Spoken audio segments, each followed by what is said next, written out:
नमस्कार, मैं हूं सुशील बहुगुणा। देश में कोरोना संकट के बीच एक बड़ा मुद्दा यह है कि ऑक्सीजन को लेकर मरीज तरस रहे हैं। ऑक्सीजन की कमी का मुद्दा छाया हुआ है और उस पर भी राज्यों के बीच आपसी खींचतान जो बनी हुई है वो एक मसला बड़ा है जो लगातार सुप्रीम कोर्ट के सामने आ रहा था। और आज सुप्रीम कोर्ट ने एक अहम फैसला किया है। सुप्रीम कोर्ट ने नेशनल टास्क फोर्स का गठन किया है। इस टास्क फोर्स में का काम होगा देश में ऑक्सीजन की उपलब्धता और सप्लाई पर नजर रखना। नेशनल ऑक्सीजन टास्क फोर्स तर्कसंगत और न्यायसंगत आधार पर राज्यों को ऑक्सीजन देने के लिए एक पूरी प्रक्रिया तैयार करेगा। कोर्ट ने कहा है कि एक हफ्ते के अंदर ये टास्क फोर्स अपना काम शुरू कर दे। राज्य और अस्पताल इसके कामकाज में सहयोग करेंगे। केंद्र सरकार सभी जरूरी सहायताएं इस टास्क फोर्स को देगी और इसका कार्यकाल 6 महीने का होगा। यानी कि ऑक्सीजन को लेकर जो खींचतान थी, जो तनाव था और सुप्रीम कोर्ट में लगातार जो बहस चल रही थी, उसका हल इससे होना चाहिए। सुप्रीम कोर्ट ने जो आज ये अहम फैसला किया और इस टास्क फोर्स में एक सदस्य जो हैं वो आज हमारे साथ मौजूद हैं खास बातचीत के लिए। डॉक्टर सौमित्र रावत जो हेड हैं लीवर ट्रांसप्लांट डिपार्टमेंट के सर गंगाराम अस्पताल दिल्ली के। सौमित्र साहब, आपका स्वागत है। और आपको टास्क फोर्स का एक सदस्य बनाया गया है, काफी अहम है इस वक्त पर, खास तौर पर जब ऑक्सीजन को लेकर इतनी मारामारी मची हुई है। तो आपकी टास्क फोर्स क्या क्या बातें ध्यान में रखेगी सुप्रीम कोर्ट ने जो नई जिम्मेदारी दी है उसे निभाते वक्त? आई थिंक ये वाला जो टाइम है, ये वाला टाइम ब्लेम गेम का नहीं है। और ब्लेम गेम नहीं होना चाहिए कि स्टेट सेंटर को ब्लेम कर रहे हैं और in the reverse order as well.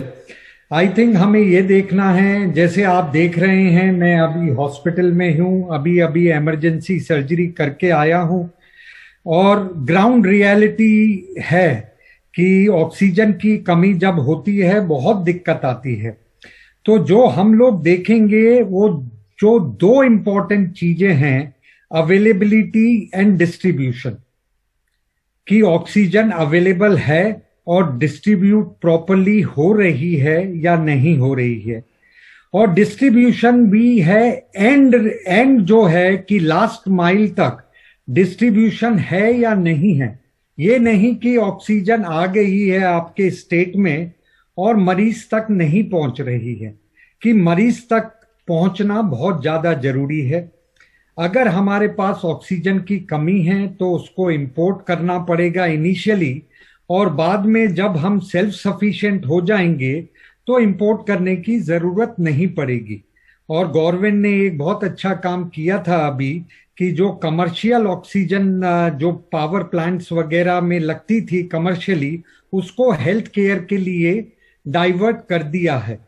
तो उसमें यही है, हमारा ये है कि अवेलेबिलिटी एंड डिस्ट्रीब्यूशन, और दूसरा जो है रैशनल एंड इक्विटेबल बेसिस पे हो कि हर एक को मिले।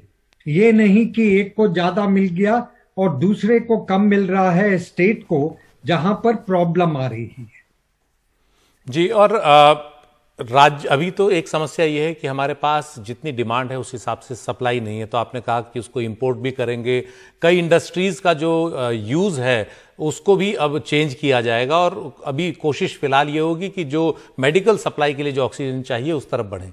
लेकिन जो लास्ट माइल वाली आपने बात की, आखिरी जो यूजर है, जो मरीज है, उस तक वो पहुंचे, तो वो कैसे आप कर पाएंगे? आपको क्या लगता है कि जो समय सीमा 6 महीने की दी हुई है उसमें, क्योंकि हमारे पास समय बहुत कम है, ये अगले 1 महीने में होना चाहिए, 6 महीने तक हम इसका इंतजार नहीं कर सकते, तो कितनी तेजी से आप इस पर काम करेंगे और कितनी तेजी से लोगों तक मदद पहुंचाएंगे? क्योंकि ऑक्सीजन के अभाव में एक एक मिनट, एक एक पल लोगों पर बहुत भारी पड़ रहा है।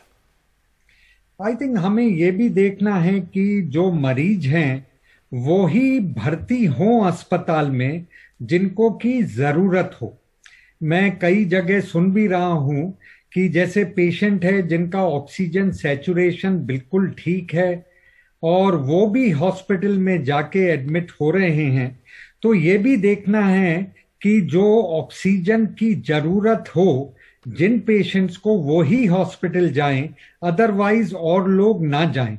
दूसरा ये है कि अब आप देख रहे हैं क्योंकि हमें ऑक्सीजन की जो प्रॉब्लम हुई है वो इसलिए हुई है क्योंकि पिछले कुछ दिनों से हमारे नंबर बहुत ज्यादा बढ़ गए हैं और हम लोगों ने लॉकडाउन भी किया है, बहुत सारी स्टेट में लॉकडाउन हुआ है।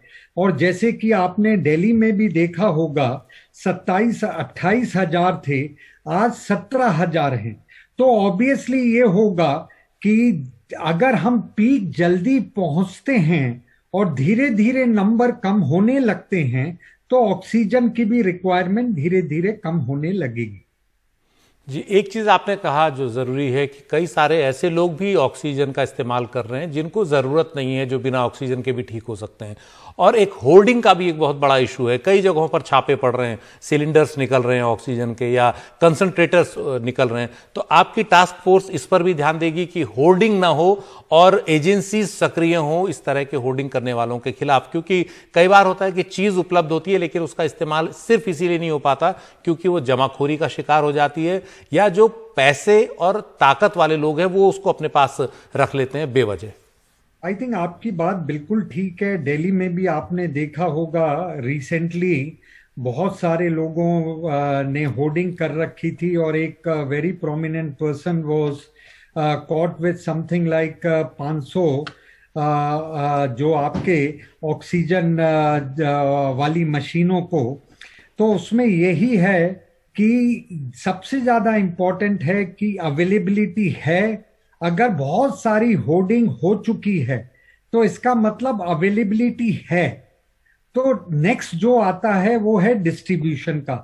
तो अगर होर्डिंग से निकलकर अगर वो अवेलेबल हो जाए ऑक्सीजन जनरल पॉपुलेशन में तो वो भी एक बहुत बड़ा अच्छा चीज होगी।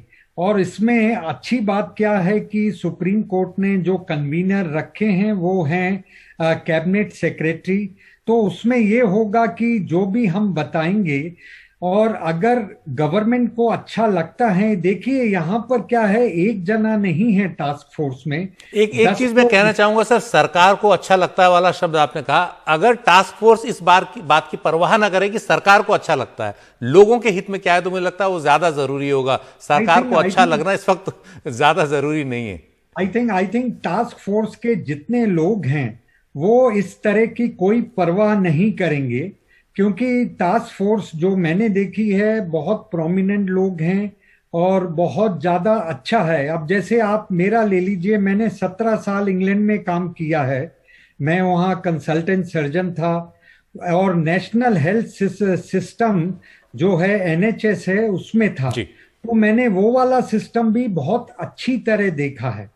तो उसमें यह है कि जो देखिए, जैसा मैंने शुरू में बोला है, this is not about the blame game, it is about कि हम जिस स्थिति में हैं उससे हम कैसे निकले और जल्दी निकले। जी, बहुत बहुत शुक्रिया डॉक्टर सौमित्र रावत आपका, और तमाम जो टास्क फोर्स के अन्य सदस्य हैं उनका जो अनुभव है देश विदेश का, वो उम्मीद है काम आएगा। और जो मरीज ऑक्सीजन के लिए तड़प रहे हैं, परेशान हो रहे हैं, उन्हें जल्द से जल्द राहत मिलेगी और राज्यों के बीच ये खींचतान बंद होगी। अगली खबर की तरफ बढ़ते हैं। कोरोना का जो संक्रमण है वो महानगरों तक ही सीमित नहीं है, गांवों तक भी फैल चुका है। लेकिन संक्रमण के लक्षण दिखने के बावजूद गांवों में, कस्बों में बहुत कम लोग हैं जो टेस्ट करा रहे हैं या कई जगहों पर टेस्ट हो ही नहीं रहे हैं, सुविधाएं नहीं हैं। गांव कस्बों में संक्रमण से निपटने के इंतजाम कैसे हैं, क्या हैं, ये बता रहे हैं दादरी से हमारे सहयोगी रवीश रंजन शुक्ला। नोएडा से करीब 20 किलोमीटर दूर ये खंडेरा गांव है। गांव के कई लोगों को सर्दी, खांसी और बुखार की शिकायत है। गांव के बाहर बने इस घर में तबीयत खराब होने के बाद अर्जुन शर्मा अपने बुजुर्ग माता पिता के साथ रहने लगे हैं। गांव वालों के मुताबिक कुछ दिन पहले तबीयत ज्यादा खराब होने पर ऑक्सीजन सिलेंडर तक गांव लाना पड़ा था, लेकिन फिलहाल ये खुद को ठीक बता रहे हैं। ऑक्सीजन की अभी बड़ी जरूरत तो है ही नहीं। अच्छा, नहीं मिली आपको ऑक्सीजन? ऑक्सीजन मिल जाती पर हमने कोशिश नहीं करी, ना जरूरत है मुझे। अच्छा, हाँ, लेकिन आप लोग थोड़ा सतर्क रहिए। बिल्कुल हम फिट है जी। बुखार, लोगों को बुखार, बीमार पड़ रहे हैं लोग, ये तो घने हो रहे हैं। हाँ काफी। तो कोई यहाँ सरकारी अस्पताल से आया था दवाई देने के लिए? कोई भी ना रहे यहाँ अस्पताल में, कौन आ रहा है? जबरदस्ती कोविड अस्पताल में भर्ती करने के डर से अर्जुन शर्मा का परिवार मीडिया से ज्यादा बातचीत करना नहीं चाहता है। लेकिन खंडेरा गांव के लोग बताते हैं कि गांव के कई लोगों को बुखार खांसी जैसी बीमारी है, लेकिन कोई सर्वे नहीं हुआ है और न ही स्वास्थ्य विभाग की टीम आई है। अच्छा, आपके गांव की क्या हालत है? कोरोना अभी जो है वो काफी फैला हुआ है। कोरोना चल रहा है, यहाँ पे चल रहा है, चल रहा है, कोरोना चल रहा है, बीमार पड़ा है, ऑक्सीजन भी लगी हुई है, काफी लोग बीमार, ऑक्सीजन भी लगी हुई है गांव में, ऑक्सीजन भी लगे, काफी लोग बीमार है। अस्पताल का कोई देखने वाला नहीं है, सगली बिल्डिंग टूटी पड़ी है, कोई डॉक्टर नहीं आ रहे। हुआ कोई आशा वर्कर आए हुए? कोई सर्वे नहीं होता, कोई आशा वर्कर आते हैं गाँव के हैं, लेकिन वही क्या करे जब यहाँ कोई डॉक्टर नहीं आता।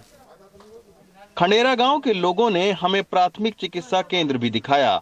इलाज के नाम पर एक शानदार इमारत तो खड़ी है, लेकिन पानी से लेकर डॉक्टर या नर्सिंग स्टाफ बीते कई सालों से नहीं है। ऐसे में इमारत भी खंडहर में तब्दील हो रही है। आपके सामने स्थिति बिल्कुल बेकार नहीं है। ये आप देखिए, ये स्वास्थ्य केंद्र 3-4 मर भी गए यहाँ पे। इसी तरीके से लगातार यहाँ पर जो है वो ताला लगा हुआ है और बता रहे हैं कि एक शख्स यहाँ पर आता है और उसके बाद में वो भी चला जाता है। तो ये अब आप हालत देखिए कि ये खंडेरा गांव है जो कि गौतम बुद्ध नगर का ये प्राथमिक चिकित्सा केंद्र है। इसके आप अंदर की तस्वीर आप देखिए कि ये पूरा उजाड़ यहाँ पर पड़ा हुआ है। अगर ये चलता होता और यहाँ पर डॉक्टर होते तो गांव वालों का कहना है कि उन्हें स्वास्थ्य सेवाएं बेहतर मिल सकती थी, क्योंकि कोरोना संक्रमण है। और इस गांव से अगर हम जो प्राथमिक स्वास्थ्य केंद्र है वो दादरी है, तकरीबन यहाँ से 12 किलोमीटर है दादरी का स्वास्थ्य केंद्र। और उससे बड़े अगर हॉस्पिटल में आपको जाना है तो इस खंडेरा गांव से तकरीबन 15 से 20 किलोमीटर दूर आपको जो ग्रेटर नोएडा है वहाँ पर इलाज के लिए जाना पड़ेगा। हमने तो मुख्यमंत्री सर के पास भी मेल भेज दिया इसका, इसकी वीडियो बना के भेज दी, लेकिन कोई सुनवाई नहीं हुई। कोरोना महामारी से निपटने के लिए उत्तर प्रदेश के गांव स्तर पर हमें कोई ज्यादा तैयारी नहीं दिख रही है। खंडेरा गांव से हम दादरी के प्राथमिक स्वास्थ्य केंद्र पहुंचे। यहां कोरोना की टेस्टिंग तो हो रही है, लेकिन मरीजों के इलाज या भर्ती की कोई व्यवस्था नहीं है। प्राथमिक स्वास्थ्य केंद्र के इंचार्ज ने दावा किया कि गांव-गांव में आशा वर्करों के जरिए दवाओं और बीमारी के बारे में जागरूक किया जाता है। सर्वे किया जा रहा गाँव में सारे, कि कोई ऐसा तो नहीं कि जो नहीं बता पा रहा है, कि जो घर में ही ऐसे ही पड़ा हो, उनका भी सर्वे किया जा रहा है। दोनों चीज चल रही है, सर्वे भी चल रही है और सर्वे भी चल रहा है। और जो पॉजिटिव केस के जो प्राइमरी कॉन्टैक्ट वाले हैं उनको दवाई दी जा रही है। गाँव में आशा होती है, आंगनवाड़ी होते हैं, प्रधान होते हैं, ग्राम विकास अधिकारी होते हैं। इनके माध्यम से उनको सूचना दी जाती है कि भाई जिसको परेशानी है हॉस्पिटल आए, और जिसको जो आने लायक नहीं है तो उनको आप हमें बताएं, हम वहाँ दवाई पहुँचा रहे हैं। सोचिए, ये एक ऐसे गांव की तस्वीर है जो दिल्ली और नोएडा के बेहद करीब है। ऐसे में उत्तर प्रदेश जैसे बड़े राज्यों के दूर दराज के ग्रामीण इलाकों में कोरोना संक्रमण से निपटने की तैयारी युद्ध स्तर पर होनी चाहिए, क्योंकि अब इस बीमारी ने गांव को अपनी चपेट में लेना शुरू कर दिया है। दादरी से कैमरामैन शशिकांत के साथ रवीश रंजन शुक्ला, एनडीटीवी इंडिया।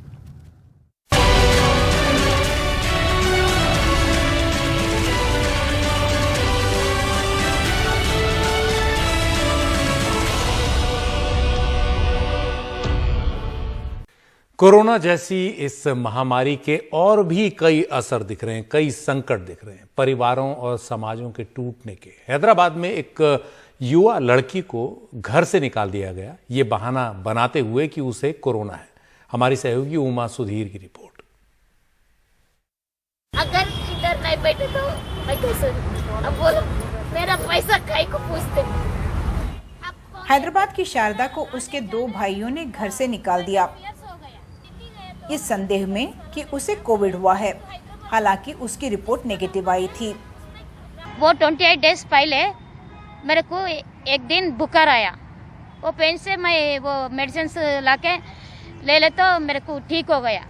तो हमारे भाई वाला बोले ये सब जने को कोरोना आ गए ना, जाके ये मुशीराबाद में टेस्ट करो बोले।